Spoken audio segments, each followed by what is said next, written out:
হুম। আসসালামু আলাইকুম প্রিয় শিক্ষার্থীবৃন্দ। ইসলাম শিক্ষার প্রথম পত্রের আলিম ওলামা ও পীর মাসায় সম্পর্কে আলোচনা হবে। যুগে যুগে অসংখ্য নবী রাসূল এদেশে এসেছেন ইসলাম প্রচার করার জন্য। শেষ নবী মুহাম্মদ সাল্লাল্লাহু আলাইহি ওয়াসাল্লামের ইন্তেকালের পর সাহাবীরা ইসলাম প্রচারের জন্য দিক বিদিক ছড়িয়ে পড়ে। নবী রাসূলের ওয়ারিসের দায়িত্ব পড়ে আলিম ওলামাদের উপর। তারা বিভিন্ন জায়গায় বিভিন্ন জেলায় ইসলাম প্রচারের জন্য আত্মনিয়োগ করে। তাদের সম্পর্কে সংক্ষিপ্ত আলোচনা করব। প্রথমে শাহ মখদুম রহমতুল্লাহ আলাইহ, তিনি ইয়েমেনে জন্মগ্রহণ করেন। শিক্ষা জীবন শেষে ইয়েমেনের শাসনকর্তা নিযুক্ত হন।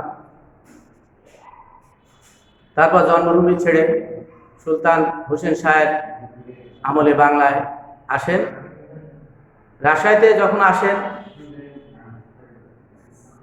এই অঞ্চলের ইসলামিক সমাজ ব্যবস্থা, কুসংস্কার, কুপ্রবৃত্তি, কুসংস্কার প্রবৃত্তি ছিল।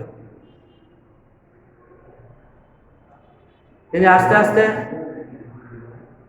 নির্যাতিত বহু নর নারী হিন্দুদেরকে ইসলাম ধর্মে দীক্ষিত করেছিলেন। তার আচরণে মুগ্ধ হয়ে অসংখ্য শিষ্য ধীরে ধীরে বাড়তে লাগলেন। তৎকালীন মুজাফর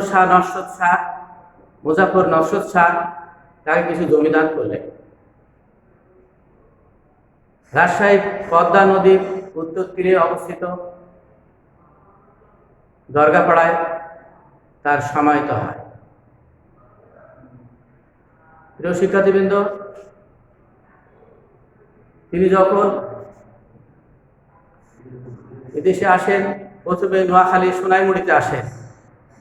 সেখানে ইসলাম প্রসারের পর দিক বিদিকে ইসলাম প্রচারের জন্য বেরিয়ে পড়েন। 4 জন সঙ্গী সহ রাজশাহীতে থেকে যান।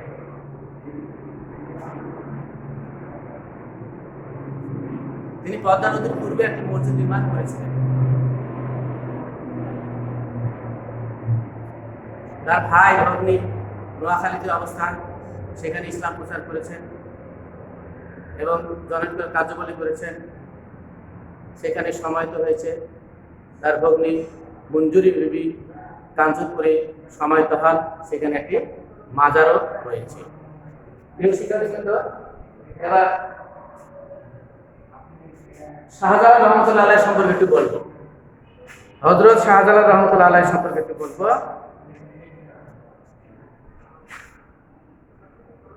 হযরত শাহজালাল রহমতুল্লাহ আলাইহ ইয়েমেনে জন্মগ্রহণ করেন।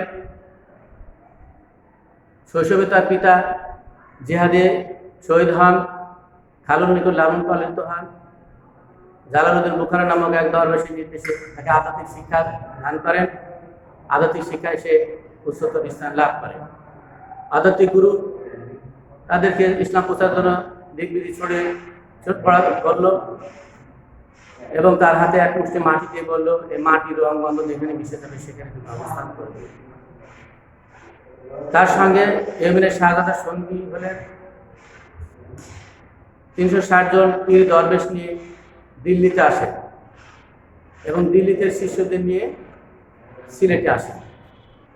সিলেটে মাটি গন্ধ রূহ মেলে যায়, সেখানে অবস্থান করেন। কুমিল্লা, নোয়াখালী, আসামের বহু অঞ্চলের অমুসলমান ইসলাম গ্রহণ করে। যখন সিলেটে আসে তখন তার অবস্থা ছিল একেবারে নগণ্য, ধর্মীয় অধর্মে পরিপূর্ণ, শিক্ষা সংস্কৃতির কোনো মূল্য ছিল না, কুসংস্কারে পরিপূর্ণ ছিল। শাহজালাল রহমতুল্লাহ আলাইহ সেই সময়কার রাজা গৌর গোবিন্দ সঙ্গে যুদ্ধ হয়। যুদ্ধে গৌর গোবিন্দ পরাজিত হয়ে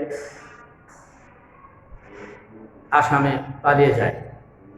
সিলেট বিজয় হয়। সিলেট বিজয় বাংলাদেশের ইতিহাসে এক অবিস্মরণীয় অধ্যায়। প্রিয় শিক্ষার্থীবৃন্দ, শাহ পরান রহমতুল্লাহ আলাইহ আরেকজন আরেকটি বিষয়। শাহ পরান রহমতুল্লাহ আলাইহ তার স্থানীয় নাম এটা, তার প্রকৃত নাম জানা যায় না, তবে তিনি বুখারার অধিবাসী।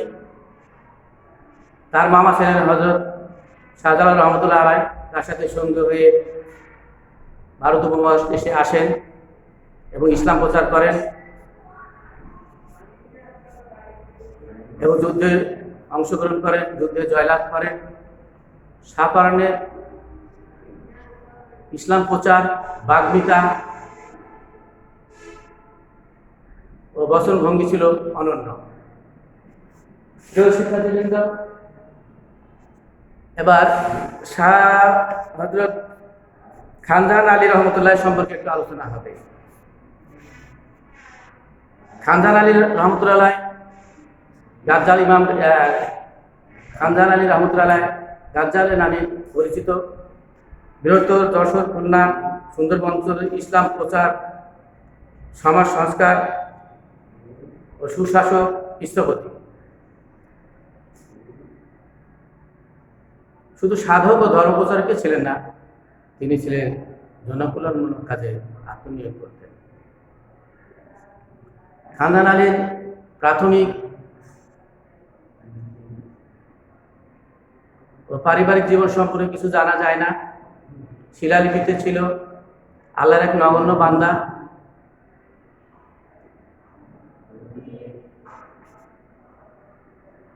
ধর্ম অধর্ম আর কাফের মুনাফিকের শত্রু, ইসলাম মুসলমানদের রক্ষণাকারী। খানজাহান আলী এই অঞ্চলে যখন আসেন, অঞ্চলটা একেবারে কুসংস্কারপূর্ণ ছিল। সেখানে সংস্কার সাধন করেছেন। সেখানে খাল, বিল, নদী, নালা, সুপ্রিয় পানির প্রকট আকার ধারণ করে। অঞ্চলগুলো ছিল অনাবাদী, জনকীর্ণ, বিপদ সংকুল। প্রিয় শিক্ষার্থীবৃন্দ, খানজাহান আলী খুলনা, যশোরে 360টি মসজিদ, 360টি দিঘি খনন করেন। খানজাহান আলী বাগেরহাটে 60 গম্বুজ মসজিদ নির্মাণ করেন। 60 গম্বুজ মসজিদের অদূরে একটি মসজিদ নির্মাণ করেন, একটি মাজার স্থাপন করেন। পাশে একটি বৃহৎ একটি দিঘি খনন করেন। এই দিঘির নাম হলো ঠাকুর দিঘি। প্রিয় শিক্ষার্থীবৃন্দ, আমরা হযরত শাহ আমানত রহমতুল্লাহ সম্পর্কে কিছু বলবো। যে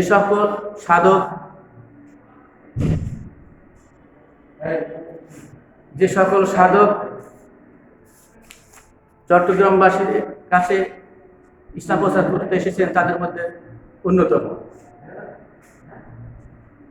সেখানে অন্ধবিশ্বাস, ধর্মীয় গোড়ামি আবদ্ধে চট্টগ্রামবাসীর মধ্যে ইসলামের সুশাসন, ইসলামী সমাজ প্রতিষ্ঠার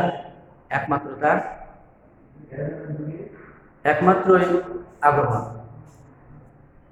শাহ আমানত রহমতুল্লাহ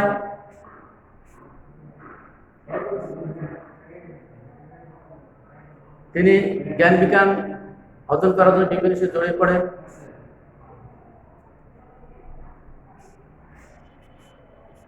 সে শাহ আব্দুর রহিম শহীদের নিকট আধ্যাত্মিক জ্ঞান অর্জন করেন। পীর সাহেব তাকে পরামর্শ দিল যে তুমি চট্টগ্রাম যে বিয়ে করো, কিন্তু জনগণের কাছে তিনি ছিলেন খান সাহেব হিসেবে পরিচিত। কিন্তু পরে দেখা গেল যে সে একজন কামেল ওলি, কিন্তু তার নামটা গোপন ছিল। তিনি দিনে সরকারি চাকরি করতেন, রাত্রিবেলায় আল্লাহর ধ্যান মগ্ন থাকতেন। এই আধ্যাত্মিক ধ্যান ধারণা প্রচার হওয়ার পরে জনগণের মধ্যে ছড়িয়ে পড়ল। তখন তিনি চাকরি ইস্তফা দিলেন। তারপরে সেখানে একটি আস্তানা করে ইসলাম প্রচার শুরু করল। চট্টগ্রামবাসীর জন্য এক অতুলনীয় ঘটনা। প্রিয় শিক্ষার্থীবৃন্দ, হাজী শরীয়তুল্লাহ সম্পর্কে একটু আলোচনা করব। ভারতবর্ষের শ্রেষ্ঠ ইসলামী চিন্তাবিদ, আলেম। তিনি বরিশালে জন্মগ্রহণ করেন। সেখানে প্রাথমিক শিক্ষা অর্জনের পর উচ্চশিক্ষার জন্য কলকাতা গমন করেন। কলকাতায় যায় আরবি, ফার্সি, কুরআন হাদিস এবং কালাম অধ্যয়ন করেন। সেখান থেকে মক্কায় গমন করেন। সেখানে মক্কায় গিয়ে আরবি সাহিত্য ও ফিকহ শাস্ত্র সম্পর্কে অধ্যয়ন করেন। সেখান থেকে তিনি আবার দিল্লিতে চলে আসেন। না, শিক্ষার্থীবৃন্দ, সেখান থেকে শিশুদের নিয়ে তিনি ঢাকায় চলে আসেন। ঢাকায় কয়েক বছর বাড়ি গ্রাম গ্রাম ঘুরে ইসলাম প্রচার করে এবং অনেক মুসলমান ইসলাম গ্রহণ করে। তারপরে সেখান থেকে আবার ফরিদপুরে চলে আসে। সেখানে ফরিদপুরবাসী থেকে ইসলাম প্রচারে উদ্যুক্ত করে এবং অনেক অমুসলিম ইসলাম গ্রহণ করে। ফরিদপুর থেকে এই হলো তার ঘটনা। আরেকটি উল্লেখযোগ্য ঘটনা হলো, সেই সময় মানুষরা নির্যাতিত ছিল। হিন্দুরা যেমন নির্যাতিত ছিল, মুসলমানরা তেমন ছিল। তখনকার জমিদাররা মুসলমানদের প্রতি অত্যাচার করত, মুসলমানদের কাছ থেকে ট্যাক্স আদায় করত। রথযাত্রা, কালী পূজা, বিভিন্ন উৎসব পালন করার জন্য এমনকি দাড়ি রাখলেও ট্যাক্স দিতে হতো। মসজিদে আদান দেওয়া পর্যন্ত বন্ধ করে দিত। প্রিয় শিক্ষার্থীবৃন্দ, প্রথম দিকে তিনি ফরাজি আন্দোলনের প্রতি গুরুত্ব দেয় বলে শিক্ষা ও সামাজিক আন্দোলন, ফরাজি আন্দোলন রূপ নেয়। এটা গেল শাহ শরীয়তুল্লাহ জীবনী। একটু দুদু মিয়া বলব। দুদু মিয়া শরীয়তুল্লাহ সন্তান, তিনিও তার পিতার মতোই ছিলেন। তিনি ইংরেজদের আদালত আর আমাদের গ্রামার আদালত দুইটা ভাগে ভাগ করতেন। জনগণকে বলতেন যে ইংরেজের আদালতে না যেতে।